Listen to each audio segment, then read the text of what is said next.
Ika nga nila, laging nasa huli ang pagsisisi, yan ang mismong nangyari sa content creator na si Jeff Jacinto o mas kilala bilang si Iliad, matapos magsampa ng reklamo ang veteran actor na si Mon Conpiado dahil sa kanyang fake post.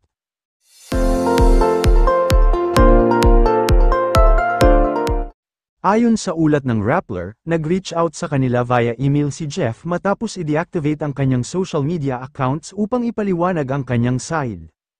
Inamin ng vlogger na sobra siyang nagsisisi sa kanyang ginawa at inamin na nagmakaawa na siya sa aktor sa pamamagitan ng chat. He messaged me, asking me to take it down, but to my mistake, I didn't and instead explained that it was a copypasta, and that it wasn't my intention to ruin him, sabi niya sa online news website. Para sa kaalaman ng marami, ang copypasta ay parang meme pero sa anyo ng text na kina-copy-paste upang maging agaw pansin sa maraming netizen.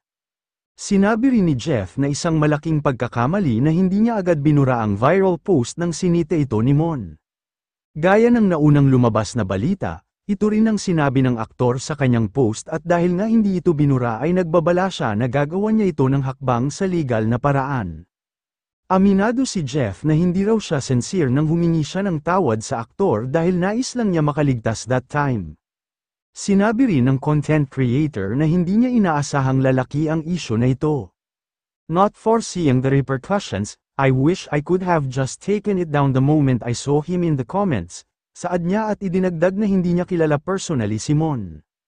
Magugunitang naging usap-usapan ng batikang aktor sa social media matapos kumalat ang tsismis na hindi ito nagbayad ng kanyang binili na tsokolate sa isang grocery store. Mabilis na umaksyon si Mon na kung saan ay ibinahagi niya ang viral post sa kanyang Facebook at pinabulaanan ang ibinibintang sa kanya ni Iliad.